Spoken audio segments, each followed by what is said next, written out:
Well, good afternoon, and thank you for joining us. I'm proud to be joined by the Vice Chair of our caucus, Xavier Becerra, and, of course, the person who's been taking the lead for Democrats in the budget discussions, Chris Van Hollen. First of all, I want to start by saying that since Speaker Boehner walked away from the table last Friday, we've noticed that U.S. stocks and the American people have lost $405 billion. The gravity of this situation, as we continue to repeat, is something that we feel and have felt for a long time could be avoided. 18 times under President Reagan, the debt ceiling was raised. 7 times under George Bush, the debt ceiling was raised. As we have said both on the floor and here before you, defaulting on the American people is not an option. And yet, what we see unfolding in the former Republican Party is the capitulation to special interests, the special, narrow interests of one segment of a party that is controlling the very future of all Americans, impacting and being willing at all costs to take the nation to the precipice, to the cliff of disaster. Time is running out. A proposal is being put forward that we're told in the Rules Committee, even the chairman of the Rules Committee said it can't be signed by the president. And so why is it that we are putting the American people through this? People who are wondering aloud what is going on in Washington, D.C. at a time that they're crying out for help and jobs and economic security. An ideological, manufactured crisis is unfolding before us. An ideological, manufactured crisis no longer controllable by the Speaker because events have unfolded beyond his control. Washington warned about what would happen in terms of party excesses and what would happen to us if we became a nation where not from without the threats that gather, but from within, when people seek to destroy the government itself. Imagine standing in the way of Social Security, of veterans' checks, of people's pensions, and not fully appreciating the gravity of that, only more concerned about bringing government itself down. This is a frightening time for this country, a time when the President of the United States at least has stood there as Horatio at the bridge and continues to offer calm and sanguine advice and encourages people to come together when forces here won't even allow it to happen. And whether it's a cloture vote in the Senate or whether it's the Tea Party in the House, this is a travesty that this is happening to the American people. This is a manufactured crisis. This shouldn't be happening. We should take this from the plate of the American people and get on with the business of putting this country back to work. That's where this discussion should be. And with that, let me yield to the Vice Chair of the caucus, Xavier Becerra. Mr. Chairman, thank you very much. I believe most Americans are trying to figure out where things stand just 4 short days before we get to this point, actually 3 short days before we get to this point that this country has never seen. And what makes it difficult for the American people to understand what's going on is that Speaker Boehner indicated a week ago that he was walking away from the negotiations because he had a better plan. Well, we've since seen that the Republicans can't agree to their own plan here in the House of Representatives, and they are clearly feuding amongst themselves. And while they've been feuding, as the chairman pointed out, we've seen Americans lose about $400 billion worth of value. In 5 business days, Americans have lost about $400 billion worth of value in their wealth. That's about half of what the Republicans were hoping to save in their 10-year plan. 5 days versus 5 years of a 10-year plan. That's what happens when you feud and you don't do your work. The failure of the Republicans is costing not just Republicans and their party, it's costing Americans a great deal of money. But we've seen this before, and we've seen it described before when the tail wags the dog. In this case, we see the tail wagging the elephant. And it's unfortunate that Republicans don't seem to be listening to the American public. The American public has said over and over again, get this done, do it bipartisanly, and make sure it's balanced. And in the process, don't make Social Security, which hasn't added a single cent to these deficits, pay for this deficit reduction. Don't make Medicare recipients lose their Medicare benefits to pay for protecting the tax loopholes for special interests. And we understand that today Republicans have admitted that they can't pass the bill that we're debating on the floor right now. None other than the chairman of the Rules Committee, David Dreyer, who is managing the debate on this bill, has said he understands that this bill is going nowhere. So 3 short days before we're told we may plunge into the abyss, and Republicans are debating a bill which the chairman of their Rules Committee is saying he understands that this bill will go nowhere. Clearly, the tail is wagging the elephant today. I want to thank my colleagues here for their leadership in the caucus, and just pick up where my friend Javier Becerra left off with this comment about the tail wagging the elephant. Because I think in the last 24 hours, we've confirmed what many people suspected, which is that the Tea Party Republicans may be a noisy and effective protest movement, but they're unfit to govern.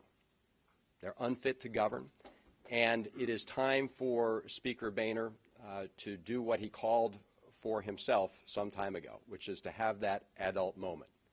And unfortunately, rather than work to reach across the aisle and form true bipartisan compromise for the good of the country, he's moving in the wrong direction. He's now taken the bill, which was unacceptable and won't pass in its original form, back to the Rules Committee to make it even more extreme, to cater again to the Tea Party wing of the Republican Party. That's not going to get us where we need to go, and the American people watching this process know that. You now have the House Republicans having walked out of the Biden talks, 2 times out of the talks with the president. They rejected the proposal put forward by the Republican leader in the Senate, Mitch McConnell, originally. Then they rejected their own speaker's proposal. But instead of working across the aisle to solve the problem, unfortunately the speakers made that problem even worse and is taking this in the wrong direction. This is, as my colleague said, a totally self-inflicted wound we're inflicting on the American people every day. It is a manufactured crisis. So you have to ask yourself, why? Why are they doing this to the country? Why are they playing kamikaze pilot with the American economy? Their answer, what they tell you, is they got to reduce the deficit. That's what they say, but if you look at their actions, that's just not true.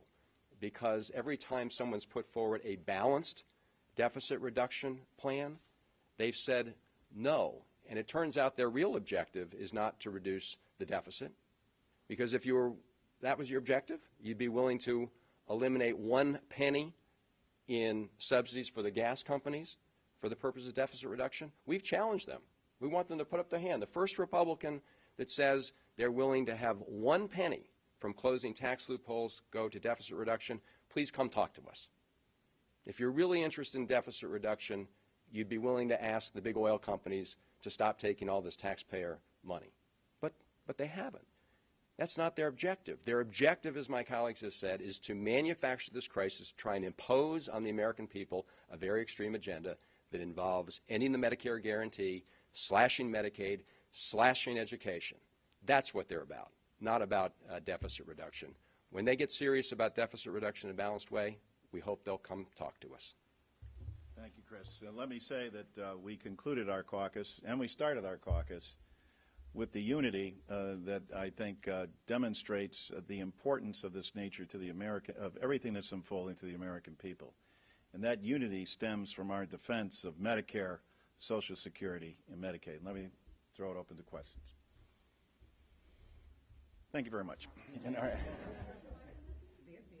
all this theater, are you hearing of any serious talks going on either between the Senate and the House or among Senate leaders? Well, we're not privy, of course, to the discussions that take place in the inner sanctum over in the Senate, but we hear there are discussions that are going on, and I don't know if Chris would want to comment on that further. Or I think you covered it. We hear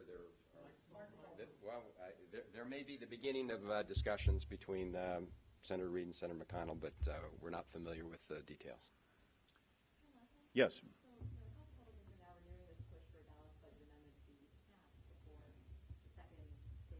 A totally realistic proposal, huh? Did you like the first version?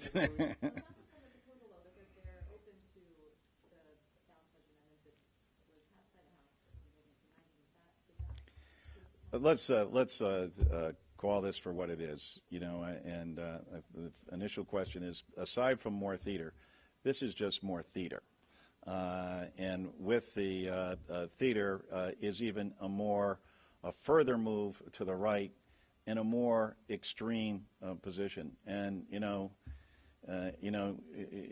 you can put the wings on this pig, but it still won't fly.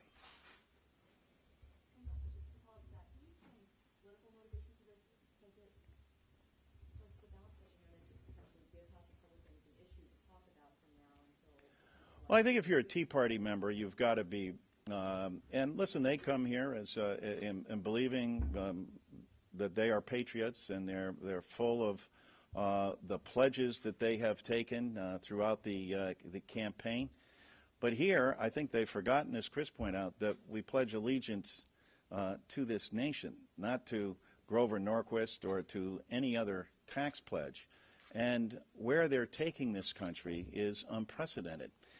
It's never happened before. And while they may take a great deal of pride in that, the reality is the reality that looms for the American people, best stated by a constituent of mine who said, do they not understand that we're in the dark abyss of uncertainty? And that's true in global markets, national markets, in our business community, but most importantly, for households. I mean, the American people do not deserve this. They deserve far better from their government. Sure, if I could just say one constitutional amendment, because our Republican colleagues are trotting this out because it sounds good on its surface. It's really a way of just passing the buck. And what's interesting is our Republican colleagues who complain about activist judges making decisions. The reality is, at the end of the day, you would be asking judges to enforce the balanced budget amendment. Do they want federal judges to be deciding whether to cut Medicare or to raise taxes? This is just a device to pass the buck and delay confronting the real challenge, which is all of us getting together to hammer this out in a balanced way. And so I know it's a nice sounding thing. We encourage the American people to take a close look at what it really does, because it's a way for the members to escape responsibility and ultimately lay it on the doorstep of a federal judge. That's not what our founders anticipated. The founders expected the Congress and the President to deal with the budget, not to pass the buck to a federal judge to raise taxes or cut Medicare or education. Can I add something? James, correct me if I'm wrong. 11,000 times? Since 1789, I wanted to check on this. The constitutional amendments in 1789. We've had 11,000 attempts to amend the Constitution since 1789. 27 amendments have been passed. 10 of them in one shot when the Bill of Rights. And so we're now hearing that Republicans may want to, 3 days before they plunge us into the economic abyss, propose the 11,001st constitutional amendment so that in less than 3 days we pass that when it's taken over 230 years to pass 27 out of the 11,000 that were proposed. That's the height of ridicule that I think you can say we can take these efforts by those who have not yet gotten serious about dealing with what is very serious for any American family, and that's keeping your credit rating. And Republicans are about to allow America's credit rating to go down the drain. Yes.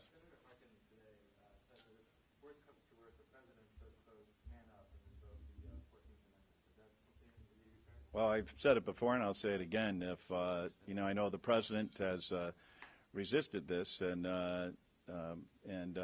but he is and still remains Horatio at the bridge. And let us hope. I mean, it's our sincere hope, and let me again acknowledge and applaud the efforts of our colleague Chris Van Hollen and Jim Clyburn and the Steny and Nancy, who have been in the room representing our concerns. And it's our hope that we would be able to reach a legislative conclusion.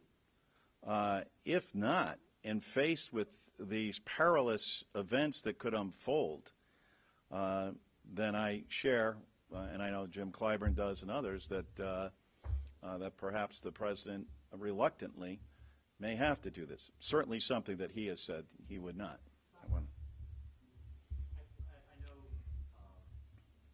as far as a short-term solution, that's not, both parties are not really proposing that right now, but since the clock is ticking down so close, how about a short, like a 3-day, 5-day, 7-day, just to get us through? Okay. Is that something that you're starting to think about?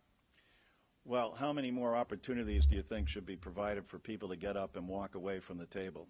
I mean, we sat through and we saw the theater, and then Chris witnessed Eric Cantor walk away from the discussions with the vice president as soon as any balance was brought into the discussion. We witnessed then Mitch McConnell coming up with a proposal along with Harry Reid. We watched them walk away from that proposal.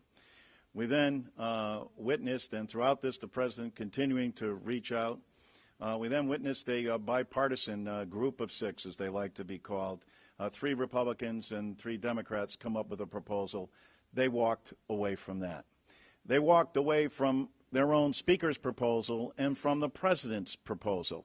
I think it was Carolyn Maloney who said, if Barack Obama came up with a cure for the common cold or a cure for cancer, they'd walk away from that as well. So I think the time for politics, and whether it's extending it out 6 months so that they can continue this ideological manufactured crisis, I think that that's wrong-headed. Clearly, if they all came together and said that we have a bill that we're going to put on the floor tomorrow and vote on, and it was laid out in detail, I think the president said, yeah, he would acknowledge that. But we haven't seen anything close to that. Can I add this is clearly a dollars and cents issue. These are facts on the ground, decisions that have to be made because money has to be paid. But at the same time, we're talking about something that's intangible, somewhat abstract, that perhaps is even more important. That is the full faith and credit of the United States of America, what it means to be the U.S. of A., the most relied upon democracy ever, where money still runs to the U.S. when there's trouble around the world. And if you want to inspire confidence, not just in international markets among the bankers of the world, but if you want to inspire confidence back home on Main Street, I dare say that the last thing you want to do is pass another 2 or 3 day extension to try to get somewhere. Because I don't believe any businessman or woman back home on Main Street would budget this way or try to run a business this way.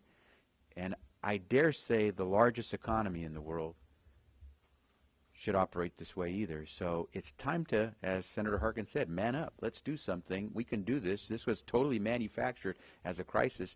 We can get out of it today. We just have to do the right thing. And so I would hope that Republicans would understand that they will inspire a little confidence in the American family if they tell us we can kick this can down the road for a few more days. Thank you very much.